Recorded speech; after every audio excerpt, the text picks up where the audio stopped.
প্রিয় শিক্ষার্থী বন্ধুরা, welcome to maths and science universe. ভালো আছেন নিশ্চয়ই বন্ধুরা। আলোচনা করছি তোমাদের গণিত বইয়ের তৃতীয় অধ্যায়, তৃতীয় শিক্ষণ অভিজ্ঞতা, লগারিদমের ধারণা প্রয়োগ। আশা করি প্রত্যেকেই তোমরা আমার সাথেই থাকবে। তাহলে চলো বন্ধুরা, শুরু করে যাক। বন্ধুরা, সম্প্রতি তোমরা বিশ্বে একটি ভাইরাসের তাণ্ডব দেখেছ, সেটা হলো করোনা ভাইরাস। ভাইরাস বা ব্যাকটেরিয়া যাই বলে না কেন, আমরা ধরি কোনো পরিবেশে যদি ৪৫,৫০০ ব্যাকটেরিয়া ডিটেক্ট হয়, ব্যাকটেরিয়া শনাক্ত হয় এবং প্রতি ঘন্টায় যদি সেটা দ্বিগুণ হয়ে যায়, তাহলে প্রথম ঘন্টায় ব্যাকটেরিয়া হবে ৪৫০০ গুণ ২, ঠিক আছে, সমান ৯,০০০ ইন্টু 10 to the power 1। এটা আমরা লিখতে পারি। হ্যাঁ, ৯,০০০ ইন্টু ৯,০০০ কেমন, ৯,০০০ ইকুয়াল টু আমরা লিখতে পারি 9 into 10 to the power 3, right? Okay, দ্বিতীয় ঘন্টায় ব্যাকটেরিয়া সংখ্যা হবে ৯,০০০ গুণ ২ সমান ১৮,০০০ সমান 1.8 ইন্টু 10 to the power 4। এটাকে এভাবে লেখা যেতে পারে। তুমি যদি এটাকে সাইন্টিফিক ফিগারে কনভার্ট করো ক্যালকুলেটরে, ৯,০০০ কে 9 ইন্টু 10 to the 3 লেখা যাবে, ১৮,০০০ কে 1.8 ইন্টু 10 to the 4 লেখা যাবে। অর্থাৎ এটাকে সূচকীয় আকারে প্রকাশ করা যায়, ঠিক আছে? ওকে, এখন আমরা যদি প্রতি ঘন্টায় ব্যাকটেরিয়ার সংখ্যা বৃদ্ধিটাকে হিসাব করি, তাহলে এভাবে লেখা যেতে পারে। আমরা যদি লিখি যে সময় ব্যাকটেরিয়ার সংখ্যা সূচকের মাধ্যমে প্রকাশ। তোমাদের বইতে একটি ছক আছে 3.1, এটা একটা একক কাজ। এই কাজটি করতে হবে প্রথম ঘন্টা, আমরা লিখি প্রথম ঘন্টা, দ্বিতীয় ঘন্টা, তৃতীয় ঘন্টা। এবার যদি লিখে যাই যে প্রথম ঘন্টায় ব্যাকটেরিয়ার সংখ্যা হলো ৪৫০০ গুণ প্রথম ঘন্টায় 2 to the power 1, তাই তো? 2 ইকুয়াল টু ৯,০০০ ইকুয়াল টু তোমার বলতে পারি ৯,০০০। সূচকের মধ্যে প্রকাশ করলে এটাকে হবে, আমরা লিখি ৪৫০০ গুণ 2 to the power 1 লেখা যেতে পারে। কারণ ৪৫০০ গুণ ২, এটাকে ৪৫০০ গুণ 2 to the power 1 লেখা যেতে পারে, তাই তো? লিখা যায় না? ডেফিনেটলি। দ্বিতীয় ঘন্টায় ব্যাকটেরিয়ার সংখ্যা হবে ৯,০০০ গুণ ২ সমান ১৮,০০০, ঠিক আছে? এটাকে লেখা যেতে পারে ৪৫০০ গুণ 2 to the power 2। ৯,০০০ কে ২ দ্বারা গুণ করা যায় কত? ৪৫০০ কে ৪ দ্বারা গুণ বা 2 স্কয়ার দ্বারা গুণ করা একই কথা, কেমন? ৯,০০০ গুণ ২ যে কথা। কারণ তুমি দেখো, এটাকে আমরা লিখতে পারি যে ১৮,০০০ কি লিখতে পারি ৪,০০০, ১৮,০০০ সমান আমরা এভাবে লিখতে পারি ৪৫০০ গুণ 4 লিখে যেতে পারি। আর এটা মানে ৪৫০০ গুণ 2 to the power 2। তাহলে দ্বিতীয় ঘন্টায় ব্যাকটেরিয়ার সংখ্যা হবে এটা ৪৫০০ গুণ 2 to the power 2। তাহলে বন্ধুরা, তৃতীয় ঘন্টায় ব্যাকটেরিয়ার সংখ্যা কত হবে? তৃতীয় ঘন্টায় ব্যাকটেরিয়ার সংখ্যা হবে কত? আমরা এটাকে মুছে দিই। ওকে, তৃতীয় ঘন্টায় ব্যাকটেরিয়ার সংখ্যা হবে ১৮,০০০ গুণ ২ সমান ৩৬,০০০। ওকে, এটাকে লেখা যেতে পারে 4500 ইন্টু 2 to the power 3, ঠিক আছে? এটা হলো ৮। হ্যাঁ, ৪৫০০ কে ৮ দ্বারা গুণ করলে এটা হবে, কারণ ৩৬,০০০ সমান ৪৫০০ গুণ ৮, কেমন? ৮ কে 2 কিউব লিখে যেতে পারে। তো দেখা যাচ্ছে তৃতীয় ঘন্টায় ব্যাকটেরিয়ার সংখ্যা 4500 গুণ 2 কিউব। এখানে তৃতীয় ঘন্টা 3, এখানে 2 এর পাওয়ারও 3। তাহলে চতুর্থ ঘন্টায় ব্যাকটেরিয়ার সংখ্যা কত হবে বন্ধুরা বলো তো? নিশ্চয়ই তোমরা বলতে পারবে যে 4500 গুণ 2 টু দি পাওয়ার 4। পঞ্চম ঘন্টায় ব্যাকটেরিয়ার সংখ্যা হবে 4500 গুণ 2 টু দি পাওয়ার 5। ষষ্ঠ ঘন্টায় ব্যাকটেরিয়ার সংখ্যা হবে 4500 গুণ 2 টু দি পাওয়ার 6। ঠিক আছে, এভাবে পর্যায়ক্রমে আমরা লিখতে পারবো। চতুর্থ ঘন্টায় ব্যাকটেরিয়ার সংখ্যা হবে 36000 গুণ 2। পঞ্চম ঘন্টায় ব্যাকটেরিয়ার সংখ্যা হবে 72000 গুণ 2, 36 কে 2 দ্বারা গুণ করলে 72। তাহলে চতুর্থ ঘন্টায় ব্যাকটেরিয়ার সংখ্যা 72000। পঞ্চম ঘন্টায় হবে 72000 গুণ 2, এবং সেটাকে আমরা যদি সূচকের মধ্যে প্রকাশ করি তাহলে আমরা 4500 গুণ প্রথম ঘন্টায় ব্যাকটেরিয়ার সংখ্যাকে 2 টু দি পাওয়ার লিখতে পারবো। দ্বিতীয় ঘন্টায় ব্যাকটেরিয়ার সংখ্যা এখানে 4500 গুণ দিয়ে 2 টু দি পাওয়ার 2 লিখতে পারবো। তৃতীয় ঘন্টায় ব্যাকটেরিয়ার সংখ্যা 4500 গুণ 2 টু দি পাওয়ার 3 লিখতে পারবো। ঠিক এইভাবে n তম ঘন্টায় n ঘন্টায় ব্যাকটেরিয়ার সংখ্যা কত হবে? n ঘন্টায় ব্যাকটেরিয়ার সংখ্যা হবে 2 টু দি পাওয়ার n।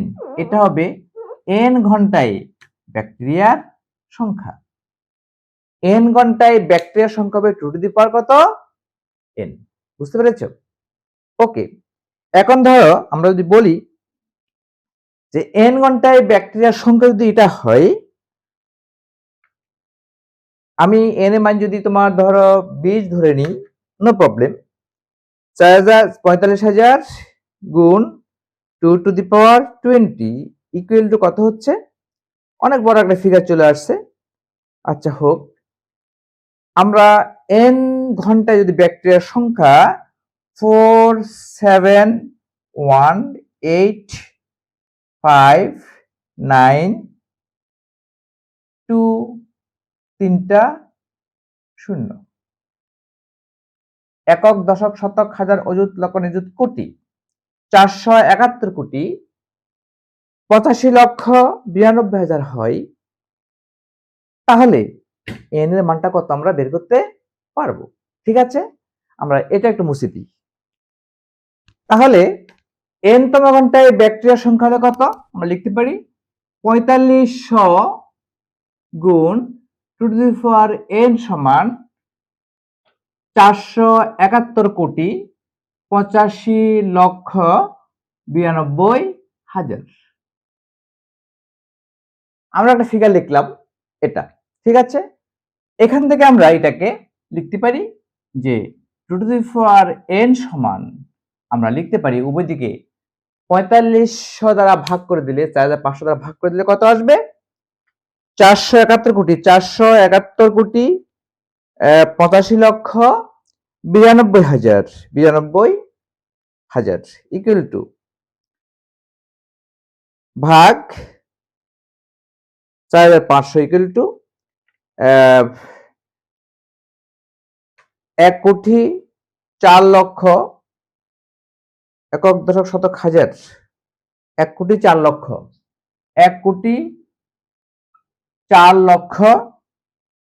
1,04,85,000 10,48,576 10,48,576। ঠিক আছে, 2 to the power n equal two এটা একটা সূচকীয় সমীকরণ। এটাকে আমরা জেনারেলাইজেশন করলে, সাধারণীকরণ করলে বলতে পারি b to the power n equal two a। এটাকে আমরা a আকারে লিখতে পারি, b to the power n equal two a।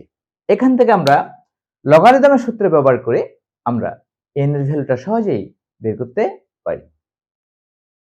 যেমন দেখো এখানে এই যে বেস b, এখানে বেস হলো 2, এখানে বেস হলো b। 2টা অবশ্যই ধনাত্মক সংখ্যা যেটা শূন্যের চেয়ে বড়, এবং 2 ইজ নট 1, 2 এর মান 1 না, বেসটার মান 1 না। যেখানে b ইজ গ্রেটার দ্যান 0 এবং b ইজ নট 1, বি শূন্যের চেয়ে বড় এবং বি এর মান 1 নয়। এটা দেখতে পাচ্ছ যে এখানে বেসটা 2, অর্থাৎ 2 এর মান অবশ্যই এখানে 2 টা অবশ্যই ধনাত্মক সংখ্যা এবং 1 এর চেয়ে বড়। ঠিক একইভাবে আমরা এটাকে এ আকার প্রকাশ করতে পারি, যেখানে বি এর ভ্যালুটা, বিটা বেস, এই সূচকের বেস হলো বি, ভিত্তি হলো বি, এই বি এর মানটা 0 এর চেয়ে বড় এবং বি এর মানটা 1 নয়। এনিওয়ে আমরা এখান থেকে লিখতে পারি যে n ইকুয়াল টু লগ ভিত্তি বি, বি ভিত্তিক log A, n equal to B ভিত্তিক লগ এ। সুতরাং এই সূত্র অ্যাপ্লাই করে আমরা n এর ভ্যালু বের করতে পারবো। খুব ইজিলি আমরা এখান থেকে n এর মানটা বের করতে পারবো। তো আমরা যদি এই উদাহরণে n এর মানটা বের করি, আমরা দেখতে পাচ্ছি যে ধরো এরকম যে 2 to the power n equal two 1 লক্ষ 10 লক্ষ 48,576।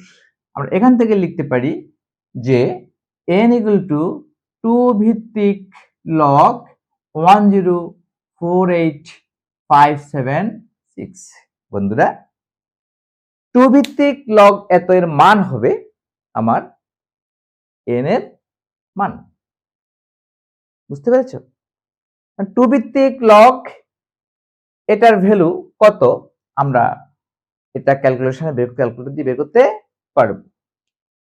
2 ভিত্তিক লগ আমরা একটু মানটা বসাই, 1048576।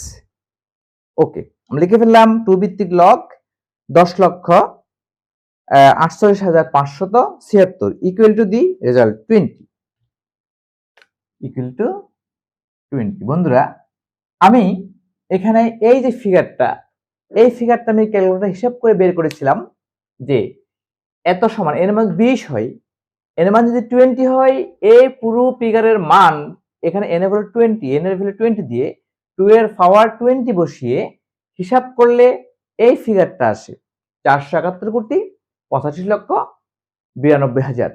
কেমন? সেখান থেকে তার নিচে n এর মান 20 আসবে। আমি এই ইকুয়েশনটা পেলাম 2 to the power n equal two 10,48,576, অর্থাৎ এটা b to the power n equal two a আকারের ইকুয়েশন। এখান থেকে আমরা লিখতে পারি যে n ইকুয়াল টু b ভিত্তিক লগ a। দেখা যাচ্ছে একটা জিনিস লক্ষণীয়, এটা একটা সূচকীয় সমীকরণ। এখানে সূচকের ভিত্তি b, লগের ভিত্তিও b, ভিত্তি কোনো চেঞ্জ হয় না এবং এই ভিত্তিটা অলওয়েজ ধনাত্মক সংখ্যা। লগের ভিত্তি শূন্য হবে না, লগের ভিত্তি ঋণাত্মক হবে না, লগের ভিত্তি 1 ও হবে না। ঠিক আছে? লগের ভিত্তি 1, লগের ভিত্তি 0, লগের ভিত্তি এবং ঋণাত্মক সংখ্যা হতে পারবে না। লগের ভিত্তি অলওয়েজ 0 এর চেয়ে বড় হবে। হ্যাঁ, লগের ভিত্তি ঋণাত্মক হবে না, লগের ভিত্তি 1 ও হবে না। এখানে বিটা হলো তোমার এই ইকুয়েশনের সূচকের ভিত্তি, আর এখানে বিটা হলো এই ইকুয়েশনের লগের ভিত্তি। তাহলে আমরা লিখতে পারি যে b to the power n সমান a হলে n ইকুয়াল টু b ভিত্তিক লগ a। b ভিত্তিক লগ a যেখানে b ইজ গ্রেটার দ্যান 0 এবং b ইজ নট 1, এটা আমরা লিখতে পারি। ঠিক আছে বন্ধুরা? ওকে, একটু দেখে নাও। বন্ধুরা, আজকে এ পর্যন্তই। আমার ভিডিও তোমাদের কেমন লেগেছে? যদি ভালো লেগে থাকে অবশ্যই আমার ভিডিওটিকে লাইক করবে, তোমাদের প্রিয়জনদের কাছে, সহপাঠীদের কাছে আমার ভিডিওটি শেয়ার করবে এবং আমার চ্যানেলটিকে কোনো ক্রমে সাবস্ক্রাইব করতে ভুলো না। বন্ধুরা, ইউটিউব ভিডিওর ডান কোণের উপরে যে আই বাটন আছে, সেই আই বাটনটি ক্লিক করলে তোমরা তোমাদের গণিত বইয়ের সকল ভিডিও পেয়ে যাবে। এগুলো বের করে অবশ্যই প্র্যাকটিস করবে। আর হ্যাঁ বন্ধুরা, ভিডিও ডেসক্রিপশনে তোমাদের এই শেখানোর অভিজ্ঞতাটির প্লেলিস্টে লিঙ্ক দেওয়া আছে। লিঙ্কটি ওপেন করে তোমরা এই অধ্যায়ের সকল ভিডিও উপভোগ করতে পারবে। ধন্যবাদ বন্ধুরা, দেখা হবে পরের ভিডিওতে।